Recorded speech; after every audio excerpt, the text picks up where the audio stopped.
Hello အားလုံးပဲမင်္ဂလာပါဒီနေ့ဗီဒီယိုနဲ့မှာရှေ့ဆက်ပြီးတော့ကိုယ့်ရဲ့ဘဝခရီးလမ်းကဘာကြီးကြုံတွေ့ရအောင်လဲဆိုတဲ့နဲ့ပတ်သက်ပြီးတော့ဖတ်ပေးမှာဖြစ်ပါတယ်ဆိုတော့ဒီမှာကကျွန်မ item 1 2ဆိုပြီးနှစ်ခုပေးထားရတယ်ပေါ့နော်အဲ့တော့ by 1နဲ့ by 2သဘောမျိုးပေါ့နော်နှစ်ခုတွေကတစ်ခုကိုတောက်ဝဖြူပြီးတော့ရွေးချယ်ပေးပါရွေးချယ်ပေးရတဲ့ဗီဒီယိုလေးကိုစပြီးတော့ဖတ်လို့ရပါပြီရှင်အဲ့ကျွန်မနံပါတ်1ကနေစလိုက်မယ်နံပါတ်1နော်ပင်ကိုခရီးလေးရွေးထားတဲ့သူတွေတော့ဘောတော်တော်လေး positive ပေါ့နော်ဒါကမချိုးရင်ကျွန်မအိမ်လုံးရတဲ့ psychic ဒီပေါ်လာတဲ့စိတ်အရာဆိုရင်ဒီပိုင်1ပေါ့နော်ပင်ကိုဖြူလို့ရွေးထားတဲ့သူတွေကအခုတော်တော်လေးကို healthy ဖြစ်တဲ့ relationship တွေကိုတွားချင်နေတယ်တော်တော်လေးကိုလည်းစိန်ခေါ်မှုနော်များတဲ့အလုပ်တွေကိုလုပ်ချင်နေအောင်မျိုးတွေ့တယ်ဘဝခီးနဲ့ပတ်သက်ပြီးတော့တက်နိုင်ဆုံးကိုယ့်ရဲ့ inner child လေးကိုသို့မဟုတ်ကိုတမှုထားတဲ့ကိုယ့်ရဲ့လောလောဆယ်မှာဖြစ်တည်နေတဲ့စိတ်ကလေးကိုတမှုထားပြီးကောင်းဆုံးသွားနေအောင်မျိုးတွေ့တယ်ဆိုတော့နံပါတ်1ဒီလိုအပ်နေတာကတော့ရှေ့ဆက်ပြီးတော့ success ပေါ့နော်အောင်မြင်မှုကိုတော့တန်းတာနေရရှိတယ်ဒါပေမဲ့တစ်ဖက်မှာလည်းကိုယ့်ကိုကာကွယ်ထားတဲ့အရာတွေပေါ့နော်ဆိုတော့လောကကြီးမှာတော့ဒါဘယ်ရမဆိုပေါ့နော်အောင်မြင်ခြင်းရင်တော့အနေနဲ့များတော့စိတ်ညစ်ရသည်တော့ရှိတတ်တယ်ဆိုတော့ပိုင်ဝမ်းနေအရင်ဆုံးသိစေချင်တယ်အောက်ဆိုပိုင်ဝမ်းနေအောင်မြင်အောင်လုပ်လို့ချင်တယ်ကွာဒါပေမဲ့စိတ်ညစ်ရတဲ့ကိစ္စလေးတွေကိုတော့နည်းနည်းလေးကိုပေါ့နော် risk မယူဘဲနဲ့ငြိမ်ညာမျိုးလေးရှိတယ် maybe အရင်တော့ risk ယူခဲ့လို့ကိုဟာအဆင်မပြေလို့ဒီတစ်ခါကို risk မယူတာလည်းဖြစ်နိုင်တယ်လို့ဒီတစ်ခါကိုဟာစိန်ခေါ်မှုတွေကိုရင်ဆိုင်မှုကိုလည်းအချိန်ယူနေအောင်မျိုးပေါ့နော်အချိန်ယူနေအောင်မျိုးတွေ့ရတယ်စူးစမ်းနေရတော့ရှိရပေါ့နော် okay You are a beacon for others to follow so don't hide the bright light you are တို့လားဆိုတော့လေအရင်ဆုံးဘာပြောချင်လဲဆိုရင်ရှေ့ဆက်ပြီးတော့အောင်မြင်မှုအတွက်ကိုเนาะပိုင်ဝန်းနေအောင်မြင်မှုအတွက်ကိုကျွန်မပြောလို့ပဲကိုယ့်ရဲ့ဒီပင့်ကူခ ्यू ခွန်လေးတဲမှာမပုံအောင်မနေပဲနဲ့ရှေ့ဆက်ပြီးတော့ risk တွေယူဖို့လိုတယ် risk ယူရဲဆိုတာကြတော့ဒီနေရာမှာအနေတော့များတယ်ဒါပေမဲ့အဲ့အနေရများတာကိုဘယ်လိုရင်ဆိုင်မယ်ဆိုတဲ့ plan နဲ့အတူတူသွားတာမျိုးပေါ့နော်ဥပမာရေချောင်းခီးသွားတယ်ရောင်ခီးသွားတော့ပြောစရာကောင်းတယ်ဒါပေမဲ့တင်မောနစ်ခိန်ဆိုတဲ့စိတ်မျိုးနဲ့ကိုဟာချိုတင်ပြီးတော့လည်းပြင်ဆင်ထားဖို့လိုတယ်ပေါ့နော်ဒါမျိုးသဘောကိုပြောချင်တာပေါ့အဲ့တော့ risk ယူရဲဆိုတဲ့အဓိပ္ပာယ်ကပါလဲမေပိုင်ဝတ်နေရဘဝမှာအခြေရေးဆိုရင်လည်းဒါအခြေအောင်မြင်ခြင်းအခြေကောင်းခြင်းရေးစားရှိမှရမယ်လေချစ်သူရေးစားရှိမှရမယ်ဟုတ်တယ်ဟုတ်သူများကိုချစ်တဲ့ချစ်သူများချစ်သူရေးစားရှိမှရမယ်အလောက်ကန်အောင်မြင်ခြင်းအလုပ်ရှိမှရမယ်အဲ့တော့အလုပ်ရှိမှရမယ်ချစ်သူရေးစားရှိမှရမယ်เนาะရှိမှရမယ့်အရာတွေကိုဘာလုပ်ရမလဲရယူရတာတွေစူးစမ်းရတာတွေရှိမှာပဲเนาะအချစ်ခံခြင်းနဲ့ဆိုပြီးတော့ကိုကတခါကြီးဖိတ်ပြီးတော့ဘယ်သူနဲ့မှတွေ့လို့မတွေ့ပဲနေလို့တော့မရဘူးကိုချစ်ပေးမဲ့သူရဲ့ messy ရှေ့တို့မှသူ့ရဲ့ energy ရှေ့ကိုတော့ရအောင်သွားရမှာပဲဒါကပိုင်ဝန်းနေတည်တဲ့အရာပေါ့နော်ပိုင်ဝန်းနေဆောင်းပွဲအောင်ခြင်းနဲ့ဆောင်းပွဲတော့မဖြစ်ဘဲနဲ့တော့မအောင်ဆောင်းမချက်ပဲနဲ့တော့ဆောင်းပွဲအောင်ကောင်းအောင်သွားနိုင်တယ်ကံအရင်ကောင်းရင်ပေါ့လေဒါပေမဲ့ဆောင်းပွဲတော့မဖြစ်ရင်တော့မအောင်ပေါ့နော်အဲ့ဒီဘောတရားလေးတော့ပိုင်ဝန်းနေနေတည်တဲ့နော် risk ယူတာဒါ risk ယူရဲဆိုတဲ့သဘောပါနော်ဟိုရှေ့ဆက်ပြီးတော့ဒီစိန်ခေါ်မှုတွေများဖြစ်မယ်အဲ့အရာကိုဖြစ်အောင်လုပ်မယ်ဆိုတဲ့စိတ်ကလေးနဲ့လုပ်တော့လုပ်ကြည့်မယ်တကယ်များစူးစမ်းပြီးပြင်ဆင်ကြည့်မယ်ဆိုစိတ်ကလေးနဲ့သွားစေချင်တဲ့ universe ကနော် Okay, I have come back to the start to see what you missed before. Okay, you have come back to the start to see what you missed before. 对လားအဲ့တော့ဒီမှာဘာတွေ့ရလဲဆိုရင် by one အနေနဲ့ရှေ့ဆက်ပြီးဘဝမှာဘာတွေကိုကြုံရမလဲဆိုရင်ရှေ့ဆက်ကြုံရမယ့်အရာတွေကအတိတ်မှာကိုကြုံခဲ့ရတဲ့အရာတွေပဲဒါပေမဲ့အဲ့ဒါကိုနောက်တစ်ချိန်ပြန်ပြီးတော့အခွင့်အရေးကောင်းပြန်ယူနိုင်မယ်လို့တွေ့တယ်။ဘာဖြစ်တင်တာလဲဆိုရင်ကိုကနော်ဒါထပ်ပါတော့2026 29အဲ့လိုမျိုးရှေ့ပိုင်းနှစ်တွေမှာကိုကအောင်မြင်ခြင်းတယ်။သွားနေတဲ့လန်ကီတူကဒါပေမဲ့ကိုဒီ2000ခုနှစ်2016ခုနှစ်2020ခုနှစ်အဲ့လိုမျိုးအဟောင်းတွေပေါ့နော်အဲ့အဟောင်းတွေကိုကိုပြန်ကြည့်ပြီးတော့ကိုယ့်ဘဝရဲ့ဖြစ်တတ်မှုအဟောင်းတွေကိုပြန်ကြည့်ပြီးသင်ခန်းစာယူရတာရှိတတ်တယ်အချို့ဆိုရင်2015ခုနှစ်တော့ငါဘယ်လိုမျိုးဒီဖြစ်ရက်ကိုကြုံခဲ့တယ်အဲ့တုန်းကစိတ် trauma ဘယ်လိုပါလာတယ်အဲ့တော့ဘယ်လိုဖြေရှင်းမယ်အခုချိန်မှာစသဖြင့်ပေါ့နော်အဲ့တော့အတိတ်တုန်းကကိုဟာအနည်းဆုံး at least 1 year ပေါ့နော်1 year 2 yearဒီနောက်ပိုင်းနှစ်တွေပေါ့နော်ပြီးခဲ့တဲ့အတိတ်တွေပေါ့အဲ့ဒါတွေအကုန်လုံးထဲမှာကိုဖြတ်တန်းခဲ့တဲ့ဟာတွေကိုသင်ခန်းစာယူပြီးတော့မှအရှိကိုဆက်သွားရမယ့်ပုံစံမျိုးမှာရှိတယ်အဲ့တော့ဘောကရှေ့ဆက်ပြီးဘာတွေဖြစ်မလဲဘာတွေရှောက်ရမလဲဆိုရင်တော့လူတွေနဲ့ပတ်သက်တဲ့လူမှုရေးပိုင်းဆိုင်ရာကိစ္စတွေတော့တော်တော်လေးပါဝင်လိမ့်မယ်လူမှုရေးပိုင်းဆိုင်ရာကိစ္စတွေမှာစူးစမ်းအားထုတ်ရတာရှိတယ်လူတွေနဲ့အလုပ်လုပ်ရတဲ့ကိစ္စတွေမှာပိုင်ဝန်းနေအောင်မြင်လာနိုင်တယ်ဒါပေမဲ့ဒီတိုင်းအောင်မြင်တာမျိုးမဟုတ်ဘဲနဲ့ကိုဟာစိန်ခေါ်မှုတွေကိုဖြတ်တန်းပြီးတော့အတိတ်တွေကိုသင်ခန်းစာယူရင်းနဲ့မှာအောင်မြင်လာတာမျိုးဖြစ်နိုင်တယ်เนาะအတိတ်ကကိုဖြတ်တန်းခဲ့တာမဟုတ်ဘဲနဲ့ကိုမိသားစုတွေကတစုံတယောက်ဒါမှမဟုတ်ကိုနဲ့ယင်းနှီးရဲ့တစုံတယောက်ဖြတ်တန်းခဲ့တဲ့ဘဝအတွေ့အကြုံမျိုးကိုဟာနမူနာယူပြီးတော့ကိုလက်တွေ့မှာလည်းကြုံတွေ့လာတော့အဲ့အရာကိုကောင်းကောင်းဖြေရှင်းနိုင်တာမျိုးဖြစ်နိုင်တယ်ပေါ့เนาะဒါပိုင်ဝန်းနေအနေနဲ့ဆိုလို့ရှိရင်သင်ယူပြီးတော့အဆင်ပြေလာတယ်သင်ယူပြီးတော့အောင်မြင်လာတယ်ဆိုတဲ့အနာဂတ်မျိုးကိုတွေ့ရတယ်နောက်တစ်ခုကြုံတွေ့ရမယ့်ဘဝခရီးမှာဘာကိုတွေ့ရလဲဆိုလို့ရှိရင်လေကိုယ့်ရဲ့ခုနပြောလို့ပဲလူမှုရေးတွေအားကောင်းလာတယ်ဆို ကိုယ့်ရဲ့ soul family member တွေကိုတွေ့မယ်ပေါ့နော် soul family member soul family ဆိုတာကြပါလဲဆိုရင်လက်ရှိမှာကိုယ်မှာရှိနေတဲ့မိသားစုဝင်မဟုတ်ပဲနဲ့ကိုယ့်ရဲ့နာမ်မိုင်းဆိုင်ရာနာမ်ဝိညာဉ်ကိုယ့်ရဲ့စိတ်ကိုတည်တဲ့လူမှုအတိုင်းဝိုင်းတွေကိုယ့်ရဲ့စိတ်ကိုတည်တဲ့တငယ်ချင်းမိတ်ဆွေတွေနော်ကိုယ်စိတ်ကိုတည်ရဲ့ဒီတပည့်လက်သားတွေကိုယ်စိတ်ကိုတည်တဲ့ဆရာသမားတွေကိုယ့်ရဲ့စိတ်ကိုတည်တဲ့ပရိသတ်တွေနော်ကိုယ့်ရဲ့စိတ်ကိုတည်တဲ့ client တွေ customer တွေအဲ့လိုမျိုးတွေပေါ့နော်သူတို့ကလည်းကိုယ်စိတ်ကိုတည်တယ်ကိုယ်ကလည်းသူတို့ကိုတည်တယ်ကိုယ်ကလည်းသူတို့နားလည်ပြီးရသူတို့စိတ်ကိုတည်နေတယ်ကိုယ်နဲ့လုံးဝစိတ်ချင်းဆက်နေတဲ့လူသားတွေကိုထပ်ပြီးတော့ကိုယ့်ရဲ့ရှေ့ဆက်ကြုံရမယ်အောင်မြင်မှုရှေ့ဆက်ကြုံမယ်ဘဝခီးမှာအဲ့လူတွေကိုထပ်ပြီးတော့တွေ့လာရဖို့ရှိပါတယ်ပိုင်ဝမ်းနေနဲ့နော်သူတို့တွေအနေနဲ့အလုပ်လုပ်ရပါမယ်ဒါကြောင့်ပိုင်ဝမ်းနေနဲ့ရှေ့ဆက်ပြီးတော့ကိုယ့်ရဲ့ဘဝခီးမှာဘာတွေဖြစ်မလဲဘာတွေကြောင်းမလဲဆိုတော့လူတွေအများကြီးကိုကြုံရလိမ့်မယ်လူမှုဆက်ဆံရေးတွေအများကြီးလုပ်ရလိမ့်မယ်ကိုယ်နဲ့ဇယိုက်တူဝါသနာတူတဲ့လူတွေနဲ့တွေ့ရပါလိမ့်မယ်တဲ့ perspective is a matter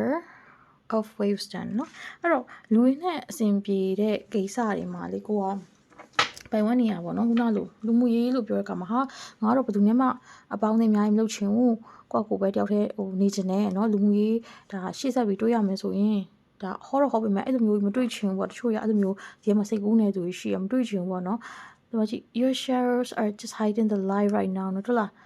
းကိုယ့်ရဲ့ဒီအမှောင်ထုချမ်းနေပေါ့လေเนาะကိုရင်မဆိုင်ခြင်းတဲ့အရာတွေကကိုယ့်ရဲ့တောက်ပတဲ့အလင်းရောင်ဒီမှာရှိအလင်းရောင်လေးကိုဖုံးလွှမ်းထားတယ်တဲ့သိလားပိုင်ဝန်းနေနဲ့ကိုယ့်ရဲ့ကန်စားတာမှာတခုခုလင်းလက်တောက်ပွားဖို့အတွက်အချိန်ရောက်ပြီးရှေ့ဆက်ပြီးလူကြားထဲမှာလည်းလင်းလက်တောက်ပွားမှုတွေရှိတော့မယ်ဒါပေမဲ့အဲ့ဒါကိုကရှက်တယ်ကြောက်ရွံ့နေစိတ်တရားတွေနဲ့ကိုရှေ့ဆက်ပြီးမသွားချင်ဘူးဒါမှမဟုတ်ကိုယ့်ရဲ့ dark side ကိုကြောက်တာပေါ့နော်ခါကျလူတွေမှာရှိတယ်သူများတော့မကြောက်ဘူးကိုယ့် dark side ကိုပြန်ကြောက်တဲ့လူသားတွေရှိတယ်ကိုဘယ်လောက်ဆိုးလဲကိုဘယ်လောက်ကြမ်းလဲကိုဘယ်လောက်အချစ်ကြီးပြီးအမျက်ကြီးလဲပေါ့နော်အဲ့လိုမျိုးကိုယ့် dark side တွေရှိတယ်ဟုတ်အဲ့ dark side တွေကိုသူများကိုလာပြီးဒုက္ခပေးတာကိုမကြောက်ပဲနဲ့ကိုကသူများကိုဒုက္ခတော့ပေးမိမှာကိုကြောက်တဲ့သူတွေရှိတယ်ကိုကသူများကိုဝင်ထုတ်ဝင်ပို့ဖြစ်စေမှာမျိုးကိုကြောက်တဲ့သူတွေရှိတယ်အဲ့ဒါပိုင်ဝန်းနေတယ်မှာအခုဒီနေ့ပင်ကိုဖြူလေးကိုရွေးထားတဲ့သူတွေမှာရှိနေတာပေါ့နော်ဒါပေမဲ့ပိုင်ဝန်းနေပြောချင်တာဒီအဲ့လိုမျိုးအရင်အတွေးမခေါင်ပါနဲ့ overthinking အရင်မဖြစ်ပါနဲ့ကျမစီမှာပေးနေတာမျိုးတော်များတယ်ဆိုရှိရတခုဘာမှမရသေးဘူးကျမကကြောက်လို့နဲ့ကြောက်လာတဲ့ကတ်တွေကဘာလဲမင်းတို့ကြောက်ရင်နှစ်ဆသုံးဆပို့ပြီးတော့ပြင်းမယ်ဆိုတဲ့ကတ်တွေပဲကြာသေးရှိရပါတော့အဲ့ကျရင်ကျမပြောမကြောက်နဲ့ကြောက်တဲ့စကားကိုမပြောနဲ့ကြောက်နေတော့ကြောက်နေတော့စကားထုတ်မပြောရဘူးအရင်ကပြောတယ်တော့မှလည်းနားထောင်ကြအောင်နားထောင်ပါဖြစ်လို့ဆိုရင်ကိစ္စတွေကတေးလေးဖြစ်လိုက်မှာ10%ကြောင်းရင်းနဲ့ဆွဲရင်50 60ရာခိုင်နှုန်းတော့ဖြေမရှင်းနိုင်တဲ့တေးတဲ့အမှုကြီးတဲ့အမှုဖြေကိုမရှင်းနိုင်တော့တဲ့အနေအထားတွေဖြစ်တတ်တယ်ဒါကြောင့်ကျွန်မပိုင်ဝမ်းလို့ပြောချင်တာလေအားနေကြောက်တယ်ပဲလုပ်မနေပါနဲ့ကြောက်တာတွေမကြောက်တာတွေတကူလုံးမအလုပ်ကိုပဲကိုလုပ်ပါเนาะလောကကြီးမှာကြောက်စရာဆိုတာဘာမှမရှိလို့သာတွေးထားပါပေါ့နော်အဲ့တော့ကြောက်ကြတော့ဘာမှမရှိဘူးရှိခဲ့ရင်လည်းတင်လိုက်မယ်လို့စိတ်ထဲမှာတခါတည်းတွေးထားပြီးတော့ဘဝကိုဖျက်တတ်မယ်ဆိုတော့ပိုင်ဝန်းနေနဲ့ရှေ့ဆက်ကြုံရမယ်လူမှုရေးကန်စားတာတွေကအရန်ကိုကောင်းလာပါလိမ့်မယ်နော်အဲ့ဒီကပိုင်တူးတွေလဲပါပိုင်တူးတွေနဲ့ရှေ့ဆက်ကြုံရမယ်ကိုရဲ့ဘဝကန်ကျမဘာတွေကြုံရမလဲဘာတွေလုပ်ရမလဲပေါ့နော်ဘာတွေလုပ်သင့်တယ်ဆိုတော့ပတ်သက်ပြီးတော့ကြည့်ပြပါမယ်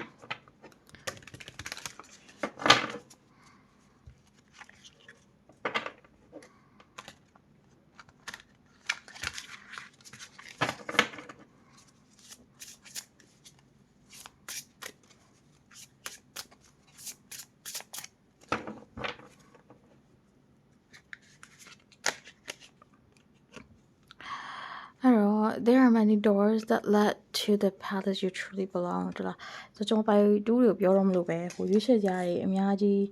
ရှိနေတယ်ပေါ့နော်။နောက်ပိုင်တူးတွေကတတိရှိနဲ့ကိုယ့်ရဲ့ဒီကောင်းခြင်းဆိုခြင်းတွေကိုသိပြီးတော့နော်ကိုယ့်ရဲ့ထက်မြက်မှုတွေ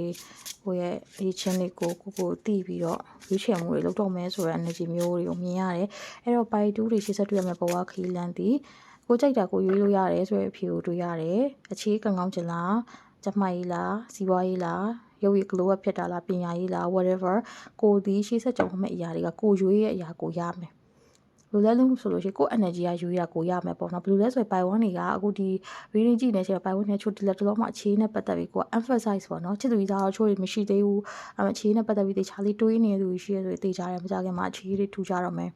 ဒီဘက်နဲ့အချစ်ကိစ္စဘာမှမတွေ့ဘူးငွေပဲတွေးနေတယ်ပတ်စံရဖို့တွေအလုပ်ရဖို့တွေပဲတွေးနေတယ်ဆိုရင်တေချာတဲ့ပိုင်တူတွေမကြခင်မှာအလုပ်ကိုင်းနဲ့ပတ်သက်ပြီးငွေကြေးနဲ့ပတ်သက်ပြီးတော့ထူကြတဲ့အခွင့်အရေးတွေရဖို့ရှိတယ်အဲ့တော့ဒီပိုင်တူတွေလည်းတလို့ကိုဘာတွေးနေလဲဆိုတဲ့အရာဒီ is the what you gonna get ပေါ့နော်ကိုမကြခင်မှာရတော့မယ့်အရာဖြစ်တယ်မကြခင်မှာကိုယ့်ရဲ့ဘဝလမ်းကြောင်းပေါ်မှာတက်လာမယ့်အရာတွေဖြစ်တယ်နော်အဲ့ဒီအရာတွေကိုကိုကရွေးချယ်ရမယ်အခုလည်းရွေးနေတယ်အဲ့တော့တချို့တွေအလောက်ကိုင်းမရှိသေးဘူးပညာရေးဆိုလည်းနိုင်ငံခြားမသွားသေးဘူးဒါပေမဲ့လည်းတလုံးနိုင်ငံရောက်တော့ဖို့တွေတွေးတယ် scholarship ရှောက်ဖို့တွေတွေးနေတယ်ဆိုလို့ရှိရင်မကြခင်မှာအဲ့ဒီအခွင့်အရေးကိုလက်ထဲကိုရောက်လာတာကိုဘေးနားမှာပေါ်လာတာမျိုးတွေဖြစ်ပါတော့မယ်တဲ့နော်အဲ့တော့နံပါတ်2တဲ့ကိုဘာတွေးနေလဲပေါ့နော်အခုဒီဗီဒီယိုကြည့်နေနေလဲ Your success is closer than you imagine တဲ့လားကိုရဲ့အောင်မြင်မှုကကို imagine လုပ်နေတာတဲ့စိတ်ကူးရင်တဲ့ပိုတော့နီးစပ်နေပြီအဲကြောင့်မို့ဆက်သွားပါတဲ့အဲ့တော့အခုပိုက်တူးတွေလက်တလုံးမှာအခြေရေးစီးပွားရေးလူမှုရေးကျန်းမာရေးပညာရေးမိသားစုရေးဘာတွေးနေလဲအောင်မြင်မှုတွေးနေတဲ့ကိစ္စတွေကလေကိုစိတ်ကူးရင်လို့ဖြစ်လာလိမ့်မယ်เนาะစိတ်ကူးသလိုဖြစ်လာလိမ့်မယ်စိတ်ကူးရင်လည်းဆိုတော့တွေးနေသလိုဖြစ်လာလိမ့်မယ်ပေါ့အဲ့လိုပဲပြောရမှာပဲเนาะအဲ့တော့အကောင်းများတော့တွေးပါเนาะအကောင်းများတော့တွေးပါချွေဆိုဒီလိုတွေးမယ်ကွာငါ toxic relationship မှာအရင်တော့နေခဲ့ရတယ် toxic person တွေကိုငါချစ်သူကြီးစားမထားတော့ဘူး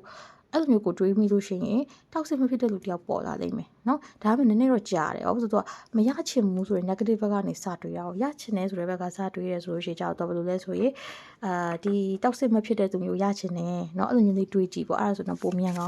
သွားနိုင်တာတွေရှိတယ်တဲ့နော် healthy ဖြစ်တဲ့သူမျိုးကိုရချင်တယ်ပေါ့ relationship မှာနော်ပညာရေးဆိုလဲကိုကအရင်တော့ပညာရေးနဲ့ပတ်သက်ပြီးရက်တက်နေခဲ့ရပါဘူးပညာရေးနဲ့ပတ်သက်ပြီးကိုယ့်အတွက်လမ်းကြောင်းမှန်ကိုပြန်တွေ့ချင်တယ်ဒါမျိုးပြောလို့ရတယ်ကိုယ့်အတွက်လမ်းကြောင်းမှန်ကိုပြန်နေပြီးတော့တွေ့ချင်တယ်ဘဝလမ်းကြောင်းမှန်ကိုပြန်ပြီးတော့တွေ့ချင်တယ်เนาะပညာရေးပြန်နေပြီးသင်ယူချင်တယ်ဒါမျိုးကောင်းတာလေးတွေဆက်ပြီးတော့တွေးလို့ရတယ်ဆက်ဆက်ရပါဘောเนาะကိုပေါ်တော့မူတည်တာပေါ့เนาะကိုဘာကိုသွားနေလဲပေါ့ so when get stuck remember that the sun always rises အမောင်တို့ဖုံးလွှမ်းလာရင်အများနဲ့မှတ်ထားပါတဲ့နေဝင်သွားရင်နောက်နေ့ဒီနေ့တနေ့ဝင်သွားရင်နောက်နေ့နေထွက်လာမှာပဲဆိုတော့ဒါပိုက်တူးတွေလည်းသုံးစကားလို့တော့ထင်တယ်ပိုက်တူးတွေပြောချင်တာ positive thinking အကောင်းတွေးလေးများတွေးပေါ့နော်အဲ့ဒီနေ့ကနေဝင်သွားပြီမှောင်သွားပြီဒါမှမသေးကြရင်နောက်နေ့ကျရင်အဲ့ဒီနေကပြန်ထွက်လာမယ်ဒီပြန်ထွက်လာတဲ့အချိန်ကိုရောက်မယ်ဆိုတော့အဲ့ဒါကိုပိုက်တူးတွေကိုသိစေချင်တာမျိုးပေါ့နော်အခု universe ကပြောလဲဆိုရင်ထူးခြားချက်ကပိုက်တူးတွေအနေနဲ့ဆုံးရှုံးထားတဲ့အရာတစ်ခုเนาะရှိတယ်ဆိုရင်တိတ်မကြခင်တော့ကဆုံးရှုံးထားတဲ့အရာတစ်ခုရှိရဆိုရင်ဒီတစ်နှစ်သို့မဟုတ်6လအတွင်းမှာဆုံးရှုံးထားတဲ့အရာကျန်းမာရေးဆုံးရှုံးမှုလားငွေဆုံးတာလားငွေအလင်ခံတာလားrelationship လားချစ်သူကြီးစားကထားခဲ့တာလား okay သူ့ကိုဆုံးရှုံးလိုက်ရတာလားဒါမှမဟုတ်ကိုကသူ့ကိုဆုံးရှုံးတာလားသူကကိုယ်ဆုံးရှုံးတာလားဘယ်လိုဆုံးရှုံးမှုဖြစ်ဖြစ်ပေါ့เนาะအဲ့လိုမျိုးကိုကဆုံးရှုံးမှုတစ်ခုခုနဲ့ကြုံခဲ့ရတယ်လို့ကိုခံစားနေရတယ်ဆိုရင်နဲ့ပိုက်တူးတွေအနေနဲ့အဲ့ဆုံးရှုံးမှုကမကြခင်မှာပြန်ပြီးတော့အသစ်ပြန်ဖြစ်လာမယ်တဲ့အဲ့တော့အခြေအေးမှာဆိုလို့ရှိရင်လေနေကွယ်ရင်လာထွက်မယ်ဆိုရဲဒီသချင်းလိုပဲနေကွယ်သွားလို့ရှိရင်နောက်ထပ်လာမင်းတစ်စင်ထွက်လာတယ်ဒါပေမဲ့ဒီမှာကျတော့နေကွယ်သွားရင်တော့နောက်ထပ်နေတစ်လုံးထပ်ပြီးတော့ပြန်လာမယ်ပေါ့နော်နောက်နေ့ပြန်ရောက်လာမယ်ပေါ့အဲ့တော့ဒီပိုင်ဝမ်နေထဲမှာเนาะချစ်သူကြီးစားရင်းနဲ့ပတ်သက်ပြီးတော့ရေစက်မကုန်သေးတဲ့သူတွေဆိုလည်းမကြခင်မှာပြန်တွေ့နိုင်တယ်ပြီးကိုလွတ်လိုက်ရတဲ့တချို့တော့အခွင့်အရေးတွေဆိုလည်းပြန်ပြီးတော့အဲ့ဒါတွေကိုရတာရှိမယ်နော်ဆောင်မွေးဆိုလို့ရှိရင်လည်းကိုဆောင်မွေးဖြေထားတယ်အိဆောင်မွေးပေါ့နော်ဒါပေမဲ့အိဆောင်မွေးကဒီပြောမလဲမအောင်လိုက်ဘူးပထမတစ်ခေါက်မှမအောင်လိုက်ဘူးပေါ့ဒါပေမဲ့အခုတစ်ခေါက်မှပြန်နေပြီးတော့အောင်မြင်တာတွေဖြစ်နိုင်တယ်ဆိုတာမျိုးကိုလည်းသူကပြောထားတယ်ပေါ့နော်ဆိုတော့အဲ့ဒါတွေကိုလည်း universe ကနေပြီးတော့ပြန်ရောက်လာနိုင်တယ်ပြဖြစ်လာနိုင်တယ်ပေါ့ချို့တော့ရေစက်တွေကနော်ဒါမျိုးပြောချင်တယ်okay ကိုရတဲ့ချို့တော့လွတ်သွားတဲ့အရာတွေကပြန်ရောက်လာဖို့ရှိရပေါ့နော်အဲ့ဒါမျိုးလေးပါbe patient and trust the way everything's coming together အဲ့တော့စိတ်တော့ရှည်ပါတဲ့ဒီလားအဲ့တော့လေဘာတူးတွေရှေ့ဆက်ပြီးတွေ့ရမယ်ဘဝခီးလန်းဒီကိုအတွက်ထိုက်တန်တဲ့အရာတွေဖြစ်မယ်လွတ်သွားတယ်ကိုမရလိုက်ဘူးလွတ်သွားတယ်ပေါ့နော်လွတ်သွားတယ်အဲ့အရာတွေကိုခက်မြန်လေးမရလိုက်ဘူးကိုလွတ်သွားတယ်ဆိုတဲ့အရာတွေပြန်ရောက်လာမယ်ထွက်သွားတယ်ဆိုတဲ့သူတွေပြန်ဝင်လာမယ်နော်အစတည်းပြတ်သွားတယ်ဆိုတဲ့ဟာတွေပြန်တွေ့ရမယ်ပေါ့နော်ကိုနဲ့ထိုက်တန်တဲ့အရာပေါ့အဲ့တော့စောင့်ကြည့်ရင်တော့စောင့်လို့ရသေးတယ်စောင့်နေလိုက်ပါဆိုပြီးတော့ပြောတာမျိုး universe ကရှိတယ်အချို့ဆိုဆောင်းဝဲဖြေရမယ်ဒီတလားထားပါတော့ပြီးခဲ့တဲ့နှစ်ကဆောင်းဝဲမဖြေလိုက်ရဘူးပေါ့ဒီနှစ်မှာတော့ဆောင်းဝဲဖြေလိုက်မယ်ပေါ့နော်အဲ့လိုပုံစံမျိုးကျွန်မဆိုရင်ဒီဆောင်းဝဲတူတာတမဆောင်းဝဲ level 1ဖြေချင်တာဒါပေမဲ့ပြီးခဲ့တဲ့နှစ်ကပြီးခဲ့တဲ့ခုဒီဇင်ဘာဆောင်းဝဲမဖြေလိုက်ရဘူးဆိုတော့လာမယ့်6လမှာဆောင်းဝဲဖြေရမယ်ဖြေလို့ရတယ်ဒါမျိုးပေါ့နော်ပြောချင်တာနဲ့အနည်းဆုံးဥပမာပေါ့ဆိုတော့အဲ့ဒါကြောင့်မလို့ပြီးပိုက်တူးတွေအနေနဲ့ဆိုလေဒီ relationship စီးပွားရေးလူမှုရေးကျန်းမာရေးပဲရမဆို ကိုယ့်အတွက် ending မဟုတ်သေးဘူးချို့ຢာတွေကကိုယ်နဲ့ထိုက်တန်တဲ့သူပြန်လာမယ်ကိုယ်နဲ့ထိုက်တန်တဲ့အခွင့်အရေးပြန်ရမယ်ကိုယ်နဲ့ထိုက်တန်တဲ့ငွေကြေးပြန်ပြီးတော့ဝင်ဖို့ရှိတယ်အသက်လည်းလာကောင်းလာနိုင်တယ်အဟောင်းလည်းပဲလာကောင်းလာနိုင်တယ်ဒီမှာကိုယ့်ရဲ့ရွေးချယ်မှုပုံမှာပဲကိုယ်ကမူတည်တာမျိုးတွေကြုံရနိုင်တယ်အဲ့တော့ပိုက်တူးတွေအတွက် good luck ပါပိုက်တူးတွေအနေနဲ့ချိုးဆောက်နေတဲ့သူတွေရှိရဆိုရင်လည်းဆက်ဆောက်လို့ရတယ်မဆောက်ချင်တော့ဘူးကိုဟာ move on လုပ်ပြီးတော့ဟုတ်တဲ့အသစ်တစ်ခုပဲလက်ခံမယ်စိတ်ရှိရှိနဲ့စောင့်မယ်ဆိုလဲ that's your choice ကိုယ့်ရဲ့ရွေးချယ်မှုပဲဘယ်ဟာကိုပဲရွေးချယ်ချယ်ကိုဘဝတည်နေကွယ်သွားတဲ့ဘဝလိုဖြစ်မှာမဟုတ်ဘဲနဲ့နေပြန်ထွက်လာတော့ပြန်နေပျော်ရွှင်သောဘဝကိုမကြခင်မှာဘဝလမ်းကြောင်းခီးမှာပိုက်တူးတွေကြောင်းမှာဖြစ်ပါတယ်အဲ့တော့အားလုံးပဲကြည့်လိုက်ကြပါလို့မျှော်လင့်ပါတယ်တတား